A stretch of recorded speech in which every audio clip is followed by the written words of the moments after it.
발표를 시작하기 앞서 이번 발표는 제 석사 논문을 바탕으로 작성된 내용이므로 제 주관적인 의견이 반영되었음을 알려드립니다. 발표 진행 순서는 다음과 같습니다. 먼저 마도 4호선 조사에 대한 간략한 소개를 시작으로 마도 4호선에서 출수된 목간과 분청 사기에 대해서 알아본 후 마도 4호선 침몰 연대와 마도 4호선 출수 분청 사기의 생산지를 추정해 보겠습니다. 그리고 마지막으로 마도 4호선 출수 분청 사기의 이동까지 추정해 보도록 하겠습니다. 태안 마도 해역은 고대 조운선의 길목 중 하나였으며 조류의 변화가 심해서 선박이 난파되는 경우가 많았습니다. 국립해양문화재연구소는 2009년부터 본격적으로 이 지역을 조사해 마도 1, 2, 3호선을 차례로 발굴하였습니다. 그리고 2015년에는 마도 4호선을 발굴하게 됩니다. 그 결과 마도 4호선에서는 광흥창이 적힌 목간, 내섬이 적힌 분청사기 등 총 380여 점의 유물이 출수되었습니다. 또한 유물과 선박 구조 등을 통해 조선시대 조운선임을 최초로 확인했습니다. 지금 보시면 이 선박이 처음에는 이렇게 진흙 속에 묻혀 있다가 이 진흙을 서서히 걷어내면은 이렇게 마지막으로 마도 4호선 선체가 이렇게 노출되는 것을 볼 수 있습니다. 다음으로 마도 4호선 출수 목간의 의의에 대해서 한번 알아보겠습니다. 우리나라에서는 현재까지 수중에서 발견된 목간은 중국과 고려 조선시대 목간으로 선박과 함께 발견되었습니다. 선박에서 발견된 목간은 모두 화물표로 운송장의 역할을 하였습니다. 즉 어디에서 누가 어디에 사는 누구에게 보냈는지를 적고 내용물, 무게, 수량 등도 적습니다. 따라서 침몰한 선박이 언제 어디에서 출발해서 어디로 향하던 중에 침몰했는지 정확히 알므로써 침몰 현황을 이해하고 또한 목간을 통해서 직접적으로 당시의 지명이나 사람의 이름, 도량형 단위 등을 알 수 있어서 목간을 통해서 시대사 복원도 가능합니다. 목간의 형태와 읽는 방법은 보시다시피 선체에서 발견된 목간은 육상에서 발견된 목간과 마찬가지로 직사각형 형태를 띠고 있고 대략 길이 15에서 40cm 정도, 폭은 1.5에서 4cm 정도입니다. 기본적으로 상단 좌우에 지금 보시는 것처럼 이렇게 꺽쇠 형태의 홈을 만들었는데 이것은 이렇게 끈으로 지금 이거는 마도 1호선에서 출수된 목간을 예시로 가지고 왔는데요. 여기 보시면 이렇게 끈으로 이 홈 부분을 묶어서 화물과 목간을 묶기 용이하게 이렇게 홈을 만들었습니다. 그래서 이를 봤을 때 목간이 꼬리표로서의 성격을 띠고 있구나를 알 수가 있습니다. 다음으로 또 이것도 마도 1호선에서 출수된 죽찰입니다. 죽찰도 목간과 마찬가지 역할을 했는데 이제 대나무에다가 이렇게 글씨를 썼습니다. 지금 보시면은 이 마도 1호선 출수 죽찰에 적혀 있는 내용은 정묘년 10월 모1 전출의 정조 24섬 각 20마를 넣음 죽사년에서 서울에 있는 정구동정 송에게라고 적혀 있습니다. 이를 통해 봤을 때 정묘년 10월, 즉 발송 시기를 알 수가 있고 그 다음에 토지에서 나온 이제 정조라는 것이 벼를 말하는 것입니다. 그래서 벼 24섬을 20말 단위로 포장했다 해서 화물 내용 어떤 걸 실었는지를 알 수가 있고 그리고 죽산현에서 개경에 있는 정구동정 송에게 보냄해서 발신처와 수신처를 알 수가 있습니다. 운송장 역할을 한 목간을 이렇게 누가 받는지 또 무엇을 보내는지 얼마만큼 보내는지 또 어디서 보내고 누가 보내는지 혹은 또 이런 거 말고도 누가 배에 실었고 뭐 이런 언제 보냈는지 이런 것들이 기록이 되어 있습니다. 이렇게 한 목간에 이 모든 내용이 다 적혀 있는 경우는 좀 드물고 필요에 따라서 몇 가지 내용을 생략하기도 했습니다. 또 다음 목간을 한번 보도록 하겠습니다. 보시면은 또 이것도 마도 1호선에서 출수된 목간인데요. 봉어 동정 송수 댁에 올림 대나무 여긴 좀 알아볼 수가 없어서 땡하고 25개 배에 실는 것을 맡은 사람은 호장송이다 화합 이렇게 되어 있고요. 일단 봉어 동정 송수 댁에 올린다 해서 수신처를 알 수가 있고 대나무로 만든 어떤 물건 25개를 실었다 해서 화물 내용을 알 수 있고요. 그리고 좀 특이한 점이 여기서는 호장송 아무개가 선적을 맡으면서 이렇게 발송 담당자를 누가 배에 실었는지 이런 발송 담당자를 쓰기도 했습니다. 그리고 마지막으로 이렇게 수결, 이렇게 화합이라고도 하고 수결이라고 하는데요.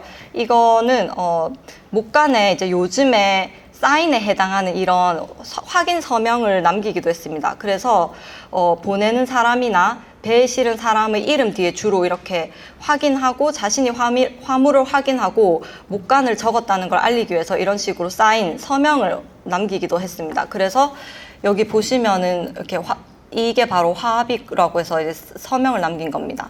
그래서 이렇게 확인 서명을 남기기도 했습니다. 그리고 마지막으로는 이것도 마도 1호선 출수 목간이고요. 별장 권급형 댁에 올림, 매주로 20마를 넣음, 장송춘이라고 되는데 여기서 조금 주목해야 될 점은 바로 이 부분입니다. 20두라고 적혀 있는데 여기 보시면은 보통 화물의 수량을 적을 때 일반적인 숫자 1, 2, 3, 우리가 아는 그 한자 1, 2, 3, 4, 10 외에도 이렇게 획을 조금 더 사용하여 같은 뜻을 의미하는 가진자를 쓰기도 합니다. 그래서 1은 이런 식으로 1, 2, 3, 4, 10 이렇게 사용하기도 합니다. 그래서 여기 자세히 보시면은 이게 보통 우리가 아는 20두가 아니라 가진자로 이렇게 20두라고 써져 있는 것을 볼 수가 있습니다. 그래서 이런 식으로 이렇게 가진자를 사용한 이유는 수량을 위조하는 것을 방지하기 위해서 이렇게 조금 복잡한 한자어를 쓰기도 했습니다. 그래서 이제 마도 4호선의 목간이 어떤지 한번 보도록 하겠습니다. 선박 내부에서는 마도 4호선 선박 내부에서는 목간 63점이 출수되었습니다. 마도 4호선 목간의 특징은 크기나 묵서된 글자가 이전에 발굴된 이런 고려시대 목간에 비해서 훨씬 단순 명료화되었다는 점입니다. 이는 고려시대는 개인이나 기관으로 보내는 것이 다양하기 때문에 이를 구분하기 위해서 정확한 표기가 필요했기 때문입니다. 하지만 마도 4호선 같은 경우에는 개인이 아니라 관에서 관으로 보내기 때문에 이렇게 단순 명료하게 표기를 했습니다. 그래서 지금 보시면 마도 4호선에서 나오는 목간 같은 경우에는 이렇게 좀 떨어졌는데 나주, 광흥, 창 이렇게 적혀 있어서 전라남도 나주목에서 걷어들인 세곡 또는 공납품을 관리의 녹봉을 관리하던 조선시대 국가기관인 광흥창으로 옮긴다는 것을 알 수가 있고요. 그리고 화물 내용에 좀 여러 가지 목간이 있었는데 그 중에 제가 하나를 가지고 왔습니다. 일부 목간에서는 백미 15말 이렇게 적혀 있는 것도 있었고 3말 5대 이렇게 적혀 있었던 것도 있고 지금 여기 보이는 거는 이제 보리 3말에서 맥 3두라고 적혀 있습니다. 이렇게 마도 4호선에서는 이런 곡물의 양과 종류를 표기한 목간도 확인돼서 이렇게 화물의 물표로 쓰였음을 알 수가 있습니다. 특히 여기 보면은 3두 5도라고 되어 있는데 돼 있고 여기 또 두는 이제 승 또는 홉과 함께 가장 기본적인 단위 중에 하나로 10승을 말합니다. 그리고 이 도는 승의 뜻인 되를 한글로 표기한 것인데 경덕왕 때 이전의 신라의 공문서에서는 승 대신 도라는 글자를 쓰고 있습니다. 또 고려시대 계림유사에서는 서두에 승을 도라고 한다는 내용을 통해서도 이거 승 대신 도라는 거를 이제 썼다는 것을 또 알 수가 있습니다. 다음으로 분청사기의 생산 시기에 대해서 한번 마도 4호선 출수 분청사기의 생산 시기에 대해서 한번 알아보도록 하겠습니다. 이 표는 보시면은 제가 1기, 2기, 3기, 4기로 총 분청사기의 시기 구분을 했는데요. 1기는 이제 태동기고, 그 다음에 2기는 성립기, 3기는 발전기, 4기는 변화세태기입니다.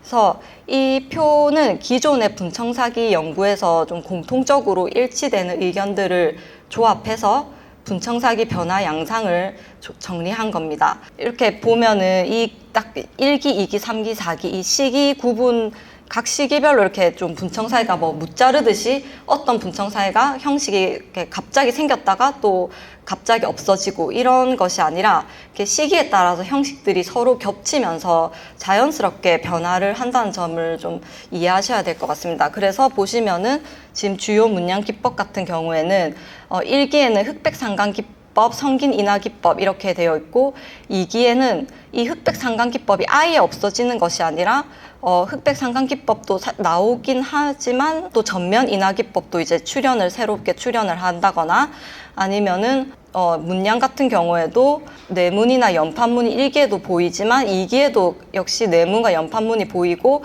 대신 또 새로운 문양들이 조금 더 추가되는 이렇게 좀 과도기적인 면을 볼 수가 있다는 거를 알 수가 있습니다. 그래서 이렇게 표로 제가 설명을 하면 좀 복잡하기 때문에 조금 더 직관적으로 이해할 수 있게 제가 설명을 드리도록 하겠습니다. 이거를 보시면은 1기에서 4기까지 대표적인 그런 분청사기를 제가 이미지를 실었는데 어떻게 좀 변화를 했는지 대략적인 감이 오시는지 모르겠습니다. 보시면 1기 같은 경우에는 지금 보시는 것처럼 이렇게 흑백으로 상강기법이 흑백으로 이루어져 있는 경우가 많고, 그리고 성긴인하기법이라는 것은 이제 이렇게 좀 문양이 빽빽하게 차 있는 것이 아니라 조금 성글게 이렇게 문양이 시문이 되어 있습니다.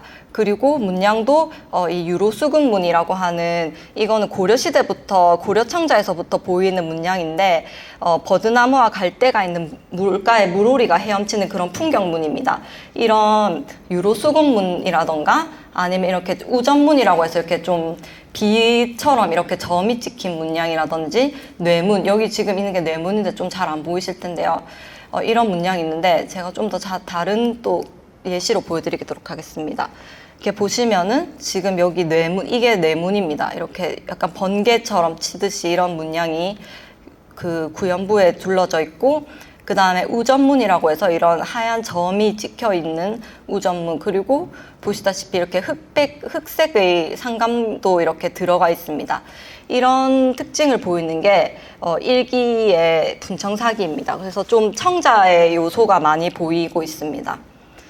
그리고 이제 2기 같은 경우에는 이제 여전히 이런 흑백 상강기법도 확인이 되지만 주로 이제는 좀 흑색이 많이 빠지고 그냥 흰 색깔의 상강기법이 들어가고, 그리고 조금 더 전면이나 조금 더 빽빽해지기 시작합니다.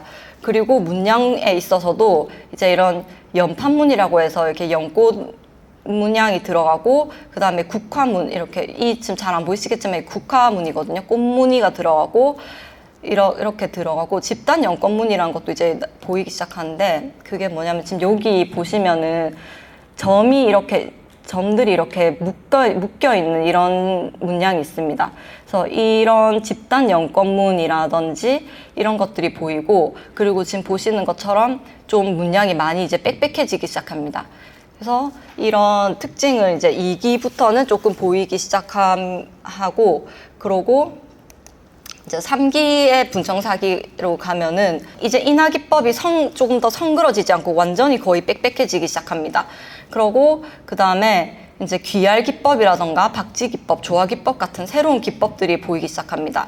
그리고 문양에 있어서도 뭐 나비문, 물고기문 이런 게 또 확인이 되는데, 보시면은 지금 이거는 이제 거의 말기 4기로 넘어가기 직전에 이제 분청사기인데, 이렇게 지금 문양이 빽빽하게 있는 상태에서 지금 귀얄이라고 해서 그 그릇 표면에 거친 붓을 이용해서 흰색 화장토를 이렇게 휙 바르는 느낌으로 거의 이렇게 백토를 바르는 느낌으로 이렇게 시문을 하는데, 이런 이제 귀얄이 조금씩 나오기 시작하고요. 그리고 이거는 조화문이라고 해가지고 그릇 표면에 이제 흰색 화장토를 바르고 여기에 뾰족한 도구로 이제 윤곽선을 파내는 이런 새로운 기법들도 확인되고, 이런 물고기 문양도 이렇게 조화기법이나 박지기법에서 보이기 시작합니다. 그래서 이런 3기, 그리고 마지막으로 4기에는 이제 아예 이런 인화 이렇게 상감의 느낌이 아니라 아예 이제 귀얄이라던가 덤벙기법 같은 기법들이 보이고, 이제 문양도 귀얄문으로 바뀌게 됩니다. 그래서 보시면은 아예 이렇게 붓으로 백토를 확 바르는 기열 기법이나 아니면 아예 이런 그 그릇 일부분을 잡고 흰색 화장토를 아예 확 그릇을 넣었다가 빼는 이런 덤벙 기법으로 이제 완전 이러한 형식으로 바뀌면서 점점 이제 여기서 백자화로 넘어가게 됩니다. 그래서 지금 이 1기, 2기, 3기, 4기 이렇게까지 지금 진행돼 왔던 분청사기는 대략 이제 1기가 14세기 후반부터였거든요. 그래서 14세기 후반부터 16세기 전반 사이에 이렇게 분청사기들이 변하게 됩니다. 그래서 변하게 되는 걸 이제 좀 이해를 하시고 조금 보시면은 이제 마도사오선 분청사기에 대해서 이해하기가 조금 더 쉬우실 것 같습니다. 그래서 조선은 이제 도자기 공납제에 대해서 한번 보도록 하겠습니다. 조선은 국초부터 공납제를 시행해서 여러 관사가 사용한 공용 자기를 각 도의 군현으로부터 공물로 상납을 받았습니다. 이들 자기는 전국에 있는 자기소에서 제작을 하였고 해당 지방의 수령이 장인들로부터 징수하여 중앙정부에 납부를 했습니다. 이러한 공납자기가 궁궐 안에서 각종 제사와 연회에 사용될 때는 행사를 주관하는 각 전과 관사별로 장흥고로부터 이제 필요한 만큼 자기를 내서 받고 사용 후에 다시 장흥고에 반납을 했습니다. 근데 이 과정에서 이제 문제점이 있었는데요. 이렇게 서로 주고받는 동안에 많은 수의 자기가 환납이 되지 않고 분실이 됩니다. 그래서 이에 대한 개선 조치로 태종 17년, 이게 1417년입니다. 1417년 4월에 태종이 지방의 각 관청이 관사의 이름을 세 글자를 표기해서 공납자기를 제작하고 수납과 관리 또한 각 관사별로 해서 자기의 표기된 관사명을 근거로 공용자기의 분실을 방지하자라고 합니다. 그래서 이러한 조치에는 이제 여러 관사들이 이제 해당이 되는데 여기에 포함되는 관사가 사홍방, 사선서, 예빈시, 전사시, 공안부, 경승부, 내자시, 내섬시 이런 등등의 관청들이 이제 여기에 이제 적용이 되기 시작합니다. 그래서 이거에 대한 이제 자세한 기록을 한번 또 확인을 한다면 이제 보시면은 이게 태종실록 33권 17년 4월 20일 병자에 이제 적혀 있는 내용인데 이 앞에 부분은 그 많은 수의 이제 자기가 환납이 안 되고 자꾸 분실이 된다 이 내용이 적혀 있고 그래서 여기에서 호조에서 또 아래기를 장흥고의 공안부 사목기에 금후로는 장흥고라 세자를 새기고 기타 각사에 납부하는 것도 또한 장흥고의 예에 의하여 각기 그 사호를 새겨서 제품을 만들어 상납하게 하고 위탕에 표가 있는 기명을 사장하다가 드러난 자는 관물을 훔친 죄를 받게 함으로써 큰 폐단을 끊게 하소서 해서 이렇게 이제 도자기에 그 각 관사 사용하는 관사의 이름을 새기도록 이제 조치가 취해집니다. 이렇게 조치가 취해진 이제 관사명 도자기라고 하는데 이런 도자기 출토 예를 한번 보도록 하겠습니다. 지금 보시면은 이제 이게 관사명 도자기인데요. 여기 보시면 이게 이제 사선명 도자기라서 여기 아까 사선서도 포함이 됐었잖아요. 그래서 여기 사선이라고 지금 한자로 적혀 있고요. 그리고 이거 같은 경우는 예빈시 도자기인데 예빈, 이렇게 예빈이라고 적혀 있는 걸 볼 수가 있습니다. 그리고 지금 이 도자기 같은 경우에는 내자시 이제 거기 관사 해당되는 도자기인데 여기 측면에 보시면은 이렇게 내자라고 적혀 있습니다. 그래서 이렇게 도자기에 관사 이름을 새기는 조치가 취해지는데 이 마도 4호선에서 출수된 분청사기도 이렇게 관사명이 적혀 있는 게 확인이 됩니다. 그 마도 4호선에서 출수된 분청사기 발과 접시가 총 150여 점인데 그 중에서 이 세 점에 이제 이렇게 내섬이라는 글자가 새겨져 있습니다. 그래서 이는 이제 내섬이라는 건 내섬시를 의미하는데요. 내섬시는 1403년 태종 3년에 설치됐다가 1800년 정조 24년에 폐지가 되는 관사 중에 하나입니다. 그래서 내섬시는 호조에 속한 관사로 이제 왕실의 일상생활에 필요한 물품을 전담하여 공급을 했습니다. 그래서 이런 해당 업무 때문에 이제 태종, 세종 연간에는 내섬시는 어고로 운용이 되었습니다. 네, 그 다음에 마도 4호선 침몰 연대를 이제 추정해 보도록 하겠습니다. 이거를 봤을 때 조금 마도 4호선의 도자기가 대략 어느 시기에 해당하는지 조금 감을 잡으셨는지 모르겠는데, 일단은 지금 도자기 이제 마도 4호선의 침몰 연대는 이제 생산 시기랑 도자기가 언제 생산됐는지랑도 관련이 있을 것 같습니다. 그래서 도자기의 마도 4호선에서 나온 도자기의 생산 시기는 대략 어느 정도일까라고 앞에 했던 내용을 좀 종합을 해보면은 일단은 일기는 아닐 것 같습니다. 왜냐면은 아까 내섬시 자체가 그 출현한 시기가 아까 1403년이었습니다. 근데 1403년 그 일기는 1400년대가 한으로 끊기게 되거든요. 그래서 아마 그 이후인 2기 이후로 이제 볼 수가 있고, 그리고 마도 4호선에서 나온 분청사기 중에 아까 봤던 귀알 기법이라던가 뭐 덤벙 기법 같은 그런 4기 때 나오는 기법은 확인이 되지 않았습니다. 그래서 아마 마도 4호선에서 출수된 분청사기는 2기 이후고 또 4기 이전이다, 이렇게 볼 수가 있을 것 같습니다. 그래서 도자기 생산 시기는 2기에서 3기 사이이고, 그게 대략적으로 이제 보면은 15세기 전반에서 중반 정도로 확인할 수가 있을 것 같습니다. 그리고 다음으로는 목간 내용을 보도록 하겠습니다. 목간은 아까 봤을 때 이제 나주 광흥창, 뭐 백미 15말, 보리 3말, 3말 5대 이런 것 등이 쓰여 있다는 것을 봤을 때 일단 나주 광흥창이라고 되어 있어서 이 배는 전라도에서 출발한 전라도 조은선이구나 라는 거를 알 수가 있고, 그리고 도자기뿐만 아니라 곡물도 이렇게 적재가 되어 있었구나를 알 수가 있습니다. 그래서 두 가지 내용을 이제 총 종합으로 했을 때 보면은 15세기 전반에서 중반 곡물을 적재한 전라도 조은선이 침몰했다는 것을 알 수가 있습니다. 따라서 이 내용을 바탕으로 이제 조선왕조실록을 찾아보면은 1414년과 1437년 기록을 찾을 수가 있습니다. 각각 기록을 한번 보도록 하겠습니다. 조선왕조실록의 조은선 침몰 기록을 보면은 태종실록 28권 14년 8월 4일, 이게 1414년 기록인데요.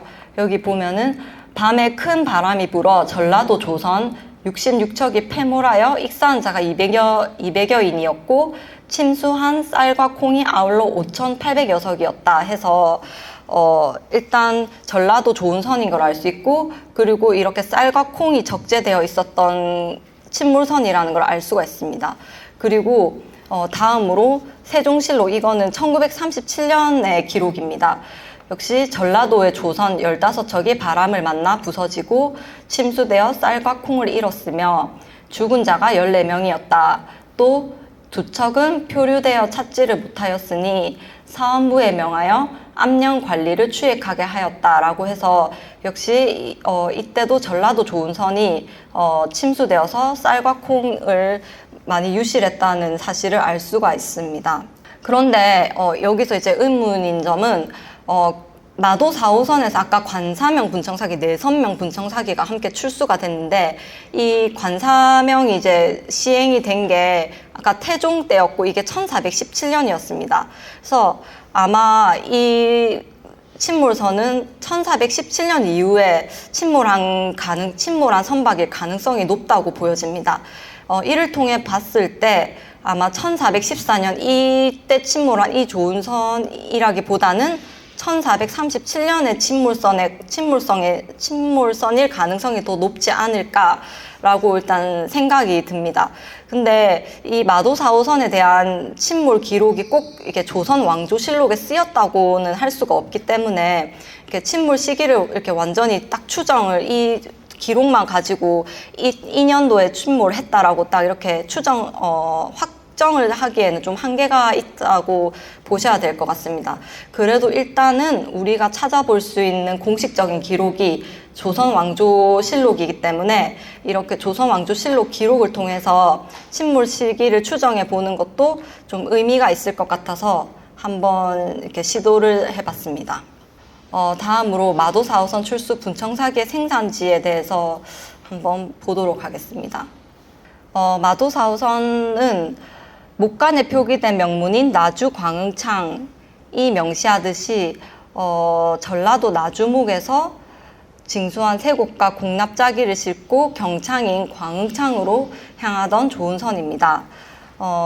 지금 여기 나주 광흥창이라고 적혀 있는 목간을 제가 이렇게 실어놨는데, 이걸 봤을 때 출발지가 전라도 나주구나, 그리고 도착지는 이제 광흥창, 서울에 있는 광흥창이라는 것을 알 수가 있습니다.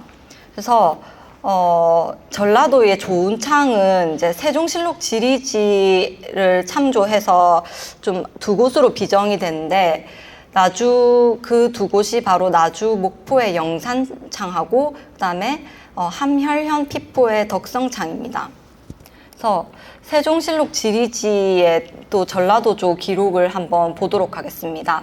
보시면은 조은창이 이인이 영산창이 나주 목포에 있고 나주 순천 장흥 담양 낙양 뭐 등등등이 조세를 이곳에 바친다라고 되어 있고, 그다음에 덕성창이 함열현 서쪽 피포에 있다 해서 함열, 전주, 남원, 익산, 고부, 김제 뭐 등등등이 조세를 이곳에 바친다라고 되어 있습니다. 그래서 전라도 조은창은 이게 이 나주 목포 영산창하고 함열현 피포 덕성창에 있었구나라는 것을 알 수가 있습니다. 영산창을 통해서 조세를 운반한 지역은 나주목을 포함한 전라도 아까 보셨다시피 대부분이 이제 전라도 중하도 고을이었고, 그리고 덕성창을 통해서 조세를 운반한 지역은 전주부를 포함한 전라상도 고을이었습니다. 그래서 이 보시면은 지금 여기 나주목을 포함한 전라 중하도 고을에 해당하는 도시들이 대략 여기입니다. 강진, 고창, 고흥, 곡성, 광양, 광주, 나주, 영광, 순천, 해남 이 지역들이고, 여기 대부분이 이제 수세구역을 보시면은 전라남도와 그리고 일부 전라북도를 포함하는 전라북도 일부 지역이 포함되는 것을 알 수가 있습니다. 그래서 저는 이제 이 지역을 중심으로 해서 이제 여기서 생산된 도자기들을 한번 비교 검토를 해보려고 하는데요. 일단 이 중에서 이제 이 지역들 중에서 정밀 발굴 조사된 가마터를 중심으로 이제 비교 검토를 합니다. 그래서 여기에서 이제 정밀 발굴된 가마터는 고흥, 곡성, 보성, 영암, 광양, 광주, 장성, 나주, 고창에 있는 가마터입니다. 그래서 이 마도 4호선 출수 분청사기와 정밀 발굴 조사된 가마터에서 출토된 분청사기를 기형뿐만 아니라 그 중심 문양을 기준으로 어느 정도 이제 동일성을 가지는지 비교를 했습니다. 그래서 이 비교를 통해서 가장 유사한 출토품을 찾아서 마도 4호선 출수품의 생산지를 추정해 봤습니다. 그래서 이 전체적인 과정을 모두 이제 설명을 하게 되면 고고학적 연구 방법을 설명을 해드려야 되는데, 이게 너무 복잡하고 시간도 많이 걸리기 때문에 좀 생략을 하고, 마도 4호선 출수품과 가장 유사하다고 생각되는 3개의 지역이 있었습니다. 그래서 이 3개 지역이 바로 고흥하고 곡성, 고창, 가마터입니다. 그래서 고흥, 곡성, 고창, 가마터 출토품을 비교하면서 설명해 드리도록 하겠습니다. 고흥 운대리 가마터 출토품과 먼저 비교한 것을 보여드리도록 하겠습니다. 보시면은 여기가 이제 고흥 운대리 가마터의 출토품인데, 보시면 여기에 내면 중심부에 이제 국화문, 약간 좀 큰 국화문이 좀 다양하게 찍혀 있는 걸 볼 수가 있는데, 이러한 형식이 지금 여기 좀 잘 안 보이시겠지만 마도 4호선에서도 이렇게 큰 국화문이 이렇게 비슷하게 찍혀 있는 것을 보실 수가 있고, 그리고 그 옆에는 이제 연판문이라는 그 연꽃무늬 문양이 이렇게 돌아가는 것을 볼 수가 있습니다. 그래서 여기도 지금 이렇게 국화문이 내저면에 찍히고, 그리고 연판문이 돌아가는 것을 볼 수가 있습니다. 그리고 지금 여기 측면을 보시면 이걸 성문이라고도 하는데, 아까 집단 연꽃무늬라고 했던 그 점이 이렇게 여러 개가 찍혀 있는 그 문양이랑 약간 유사한데요. 좀 이거는 새끼줄 꼬은 문양이라고 해가지고 새끼줄 꼬은 문양 같이 보인다고 해서 또 승성문이라고도 하거든요. 그래서 이게 보면은 이러한 문양이 여기에도 그 마도 4호선에서도 같이 확인이 되고, 그리고 마지막에 구연부, 내면 구연부는 이제 초문이라고 풀무늬가 이렇게 또 시문이 됩니다. 그리고 이제 그릇의 바깥 외면을 보시면은 곡사선문이라고 해서 약간 곡면에 사선문이 이렇게 들어가는 것을 볼 수가 있습니다. 그래서 문양의 형식적인 면에서 거의 많이 유사하다는 것을 알 수가 있습니다. 그리고 그 다음에 곡성 구성리 가마터 출토품인데요. 여기도 보시면은 지금 여기는 내저면에는 아무 문양이 시문되어 있지 않고, 그 다음에 국화문이 조금 중형 사이즈의 국화문이 한 바퀴 둘러지고, 그리고 내 측면에는 이제 작은 아주 소국화문이 이렇게 몇 줄, 세 줄 이렇게 찍혀 시문이 됩니다. 그리고 마지막에 이제 입 주위에는 이제 풀문이라고 해서 초문이 이렇게 또 시문이 됩니다. 역시 마도 4호선에서 나오는 도자기에도 비슷한 문양이 시문이 되는데, 보시면은 이렇게 작은 좀 국화문, 중형의 국화문이 찍히고, 그 뒤 옆에 내 측면에는 역시 국화문이 한 두세 줄 정도 찍히고 초문이 이렇게 둘러집니다. 그리고 외면에는 역시 아까 곡사선문이라고 하는 이런 사선무늬가 이렇게 한 바퀴 둘러지게 됩니다. 그리고 마지막으로 고창 용계리 가마터 출토품과 비교를 해보면, 보시면은 지금 고창 용계리 출토품도 역시 이 중심부에, 내저면 중심부에 좀 큰 국화문이 찍히고, 주변에 조금 작은 국화문들이 주변을 두르고, 또 그 뒤에 이제 연판문이 찍히고, 승성문, 초문 이런 순서대로 지금 봤을 때 되게 굉장히 유사하게 보이신다는 걸 알 수가 있습니다. 그리고 좀 특이한 게, 고창 용계리에서 나온 그 도자기에 보면은 이렇게 나뭇잎 문양이 확인이 돼요. 근데 이 나뭇잎 문양이 마도 4호선에 있는 그 도자기에도 내저면에 이렇게 나뭇잎 문양이 보입니다. 그래서 굉장히 유사함을 알 수가 있습니다. 그래서 이렇게 제가 이게 기형은 지금 비교를 안 했는데, 제가 논문에서는 기형을 비교했는데 이 기형까지 비교를 다 하면은 너무 복잡해지기 때문에 제가 기형 부분은 생략을 했지만, 어쨌든 이런 기형과 문양 등을 모두 비교해 봤을 때 고창 이 용계리 가마터 출토품과 가장 마도 4호선 출수품이 유사한 점이 많았었습니다. 그래서 유사한 점이 많았고, 그리고 또 한 가지 더 확인을 하면은 마도 4호선에서 출수된 그 내섬명 분청사기 있었잖아요. 여기 이렇게 지금 내섬이라고 지금 중앙 내측면에, 내저면 그 측면 주변부에 이렇게 내섬이라고 시문이 돼 있고, 또 하나는 중앙 부분에 이렇게 또 세로로 내섬이라고 표기가 되어 있습니다. 이러한 형식이 고창 용계리 가마터 출토품에도 확인이 됩니다. 그래서 보시면은 그 고창 용계리 가마터 출토품인데, 지금 내저면에 이렇게 좀 주변부에다가 이렇게 내섬이라고 쓰여져 있고요. 중앙 부분에도 이렇게 내섬이라고 시문을 했습니다. 그래서 그리고 또 똑같이 이게 세로로 또 이렇게 시문을 했고요. 그래서 이런 걸 봤을 때 조금 고창 용계리 가마터 출토품과 마도 4호선 출소품에 굉장히 비슷한 유사성이 많이 보인다라고 봤습니다. 그러면은 고창 용계리 가마터와 관련된 기록을 한번 보도록 하겠습니다. 이 기록을 보면은 일단 두 가지 기록이 있습니다. 역시 세종실록 지리지의 공납자기의 생산처인 자기소가 군연별로 기재가 되어 있는데, 그 중에 고창 용계리 가마터에 관해서는 두 가지 의견이 있습니다.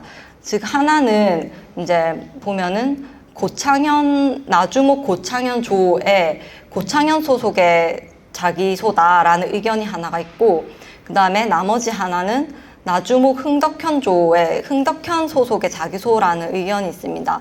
그래서 각각의 기록을 보면은 나주목 고창현조의 자기소가 1인이 현의 서쪽 덕암리에 있고 중품이다 라고 되어 있고, 그 다음에 나주목 흥덕현조에는 자기소가 1인이 현해 남쪽 갑향의 입구 중품이다라고 적혀 있습니다.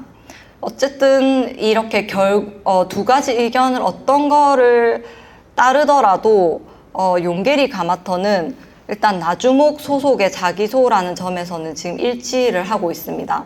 그래서 이러한 지금 앞에 도자기도 굉장히 유사한 점이 많았고, 그 다음에 이런 가마터 관련 기록을 봐서도 나주목 고창 용계리 가마터가 나주목 소속의 자기소였다는 점, 이런 점들을 종합해서 볼 때 마도 4호선 출수 분청사기가 생산된 가장 유력한 곳은 고창 용계리 주변의 가마터가 아닐까라고 이렇게 추정해 볼 수가 있습니다.